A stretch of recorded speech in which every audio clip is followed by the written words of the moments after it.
Everything changed the moment a routine switch exposed Europe's energy dependence. Until that point, Europe's energy system looked stable by design and disciplined by law. Contracts were long, prices predictable, and political leaders spoke the language of interdependence, as if it were insurance, pipelines, terminals, and grids formed a quiet architecture of trust, one that rewarded efficiency and punished redundancy. Over time, backup capacity was treated as waste, storage as optional, and risk as abstract. The assumption was simple and rarely challenged. No rational supplier would disrupt a relationship so profitable, and no crisis would justify breaking it. That assumption hardened into policy. Dependency ratios climbed steadily, not through coercion, but through convenience. Domestic production declined, diversification slowed, and emergency planning became a bureaucratic exercise rather than an operational discipline. Institutions measured resilience on paper, while markets priced certainty as permanent. Leaders mistook calm for control. The decision itself was technical, almost invisible outside regulatory circles. A routine adjustment, a procedural trigger, a switch flipped within existing rules. Yet the moment it moved, market signals reacted before politicians did. Prices twitched, hedges strained, and risk models recalculated exposure in real time. Nothing exploded. No lights went out. But beneath the surface, confidence began to drain from a system built on the belief that restraint would always be mutual, a belief that had just been quietly tested. What followed was not panic, but institutional hesitation, as officials watched indicators shift and realized the system had crossed a threshold no contingency plan was designed to reverse.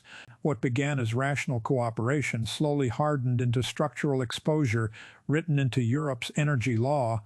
Long-term supply agreements were designed to smooth volatility, anchor investment, and depoliticize energy flows. In practice, they rewired incentives. As imported fuel grew cheaper and more reliable on paper, domestic production was deprioritized. Storage mandates softened, and redundancy treated as inefficiency. Each regulatory revision rewarded cost minimization over resilience, and each political cycle deferred uncomfortable trade-offs. Dependence did not arrive suddenly. It accumulated through policy choices that appeared prudent in isolation. Market design amplified the risk. Liberalized energy exchanges priced marginal supply as sufficient, assuming uninterrupted access. Hedging strategies relied on historical stability rather than stress scenarios. Regulators focused on competition metrics while ignoring concentration risk. Political leaders embraced these outcomes because they delivered short-term price relief and electoral insulation. Strategic exposure was masked as consumer benefit. The shift became undeniable when dependence began expressing itself numerically. Price volatility spiked without corresponding demand shocks. Emergency subsidies appeared not as stimulus, but as containment. Grid operators issued quiet warnings, and reserve auctions cleared at unprecedented levels. Institutions absorbed the strain first, long before households felt it directly. The system was still functioning, but only through extraordinary intervention. Responsibility started to take shape. Policy architects who dismantled safeguards now chaired crisis committees. Legal frameworks built for stability constrained rapid correction. Diversification plans existed, but only as memos and speeches, not infrastructure. Every response revealed another layer of exposure embedded years earlier. This was no longer a question of supply interruption. It was a governance problem measured in balance sheets and regulatory limits. Europe had optimized itself into fragility, and the mechanisms designed to manage risk were now the channels through which pressure spread, and quietly narrowing the margin for error while leaders debated language instead of leverage. Moscow's action was neither sudden nor impulsive. It was calibrated to exploit the narrowest seams of legality. The adjustment altered volumes, routes, and timing without breaching signature clauses, preserving formal compliance while hollowing out practical certainty. Contracts remained intact, invoices issued, diplomacy polite. Yet the effect was immediate. Spot markets tightened, forward curves inverted, and insurers repriced political risk overnight. This was leverage exercised through procedure, not force. The myth of unpredictability collapsed under inspection. The move followed a familiar pattern of asymmetric pressure applied where remedies were slowest and consensus hardest. By operating inside the letter of existing frameworks, Moscow shifted the burden of response onto regulators and courts, arenas built for deliberation rather than speed. Enforcement mechanisms existed, but activation required proof, unanimity, and time. Each requirement diluted urgency exactly as designed. Energy flows told the story more clearly than statements. Minor reductions at critical nodes cascaded through interconnected systems, amplifying scarcity far beyond the initial change. Storage drawdowns accelerated. Utilities triggered emergency clauses, governments convened, announced reviews, and issued reassurances that markets promptly ignored. Diplomatic signaling emphasized restraint, which markets interpreted as constraint. This was escalation without spectacle. No sanctions were announced, no treaties torn up. Instead, ambiguity became the weapon. By remaining legally adjacent, the action constrained retaliation while multiplying uncertainty. Policy tools designed for shocks failed against calibrated pressure. Subsidies softened headlines but deepened distortions. Price caps lagged reality. Appeals to solidarity exposed division. Across European capitals, the realization hardened. Reversal was unlikely, and control had already shifted. The system could absorb strain only by burning credibility, budgets, and time. And each day of compliance without correction entrenched the new baseline, leaving institutions to manage consequences they could neither legally contest nor operationally escape. Pressure accumulated in silence, converting technical compliance into political paralysis as markets waited for authority that never arrived. Europe's response was immediate, coordinated, and procedurally impressive. Emergency summits produced communiques within hours, price caps were drafted, subsidies authorized, and leaders appeared in sequence to reassure markets and voters alike. On paper, authority was active. In practice, these tools were designed to manage shock perception, not to alter underlying leverage. Caps distorted signals without restoring supply. Subsidies transferred cost from consumers to treasuries, converting scarcity into fiscal exposure. Public messaging emphasized unity, while implementation exposed fragmentation. The structural limits surfaced quickly. Member states with stronger balance sheets shielded industries. Weaker ones rationed quietly. Energy-intensive sectors demanded exemptions that undercut collective restraint. Regulators issued temporary waivers that became permanent through repetition. Each intervention solved a headline problem while deepening the architecture of dependence. Markets adjusted by pricing policy risked directly, widening spreads and punishing utilities caught between capped revenues and uncapped inputs. Governance absorbed the pressure next. Decision-making slowed as unanimity requirements collided with urgency.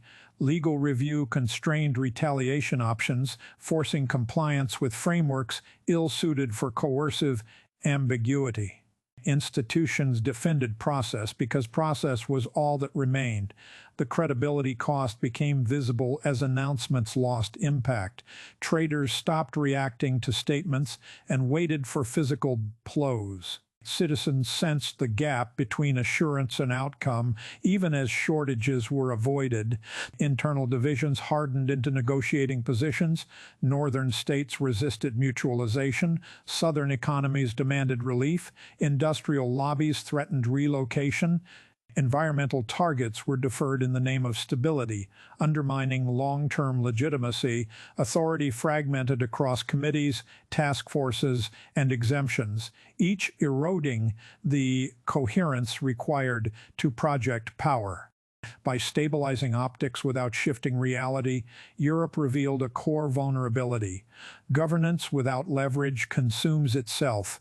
The system still functioned, but only by exhausting trust, budgets, and time, leaving an unanswered question hanging over every meeting: how long authority can persist when every instrument blunts on contact? Energy stress does not remain economic for long. It converts pressure into politics with mechanical precision. Rising fuel costs bled into inflation indices, lifting food, transport, and housing simultaneously. Central banks tightened, credit slowed, and industrial margins collapsed. Plants reduced shifts, then closed temporarily, then quietly relocated. Supply chains shortened under duress, and unemployment ticked upward, even as governments spent billions to deny it. The economy did not crash, it constricted, which proved more corrosive. Public patience eroded unevenly.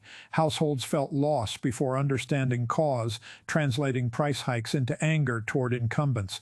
Protest movements expanded from energy bills to broader claims of mismanagement. Opposition parties reframed technical policy as moral failure, arguing leaders had traded sovereignty for convenience. Polling volatility spiked. Coalition partners defected. Snap elections were called not to resolve crises, but to outrun them. Governments responded defensively. Fiscal packages grew larger and less targeted, designed to mute unrest rather than repair systems. Long-term reform vanished from speeches, replaced by survival arithmetic. Regulatory exemptions multiplied, undermining credibility while buying days of calm. Institutions built for stability faced demands for immediate relief. They could not legally deliver. Courts became choke points. Bureaucracies absorbed blame meant for strategy. Historical patterns reasserted themselves. Material decline narrows political imagination and rewards certainty over competence. Leaders promised control while negotiating limits. Every concession signaled weakness to markets and voters alike. Legitimacy began to fracture, not through collapse, but through exhaustion, as authority spent itself managing consequences instead of causes. By the time unrest became visible, options had already thinned. Political systems can endure hardship, but they fail when decline feels permanent. And across Europe, the question sharpened daily whether democratic authority could survive a crisis that no election could reverse. That uncertainty fed on itself, tightening the feedback loop between markets, streets, and ministries, where each concession postponed reckoning, but increased the cost of the next decision. Strategic autonomy sounded decisive until measured against steel, concrete, and time. Diversification plans multiplied across press conferences, but infrastructure followed physics, not rhetoric. New terminals required years, not months. Pipeline reversals demanded permits, financing, and political consent that arrived slowly or not at all. Alternative suppliers existed, but volumes were finite and contracts fiercely contested. Every announcement of independence collided with capacity charts showing immovable ceilings. Costs exploded predictably. Spot purchases replaced long-term contracts at multiples of historical prices.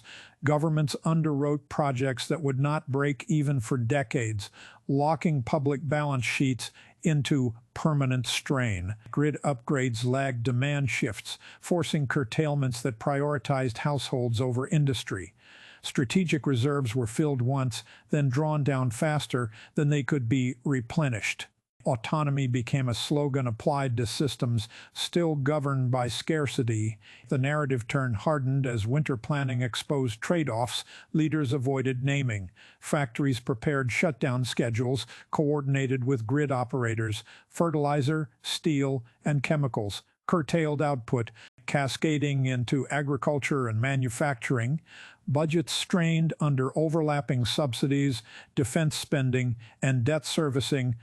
Emergency measures became routine, and routine measures lost urgency.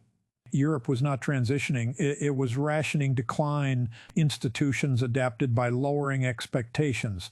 Targets were revised, timelines extended, and benchmarks softened. What had been framed as transformation was reclassified as resilience, then quietly as endurance. Strategic choice narrowed to managing damage distribution rather than reclaiming leverage. Markets responded by pricing permanence into forecasts, treating high costs as structural rather than temporary. The physical reality asserted dominance over political will. Energy systems cannot be persuaded, only built, and building takes time. Europe no longer controlled. As adaptation lagged, consumption each month reduced optionality. The unresolved question sharpened with every delayed project and emergency decree, whether incremental fixes could outrun cumulative damage or whether autonomy would remain aspirational while irreversible. Losses quietly locked in beneath the surface. The verdict is not technical and it is not ambiguous. This was an authority failure, not an energy failure. Energy systems strained because governance delayed responsibility until leverage was gone. Moscow's move functioned as a catalyst, not a cause, exposing structures already optimized for efficiency over control. The decisive error was believing interdependence substituted for power. When that belief collapsed, institutions discovered they could administer consequences but not command outcomes. Legal hesitation hardened the loss. Frameworks designed to prevent abuse became shields for bad faith exploitation. Every requirement for proof, unanimity, and proportionality shifted time to the actor prepared to wait. Authority spoke through procedures while leverage operated through physics. That asymmetry decided the contest. Markets recognized it first, pricing permanence where leaders promised transition. From that point forward, reversal ceased to be a policy option and became a historical fantasy. Institutional inertia completed the arc. Committees multiplied as decisions narrowed. Strategic denial replaced strategy itself, expressed through language that emphasized values while conceding terrain. Moral authority remained intact, but moral authority without enforcement is symbolic power, does not respond to symbols, it responds to constraints, and constraints had already been externalized. What remained was management of decline presented as stewardship. This pattern is not novel. Systems that delay accountability until crisis invariably confuse resilience with endurance. Endurance consumes legitimacy faster than it builds capacity. Europe did not lose power because it was challenged. It lost power because it refused to acknowledge exposure while it still had options. By the time acknowledgement arrived, adaptation costs exceeded political tolerance. At that moment, the transfer became irreversible. Power never vanishes. It migrates toward actors willing to exploit structure, timing, and law without sentiment. That migration occurred quietly, without conquest, under full procedural compliance. No treaty needed to be broken because none were designed to stop it.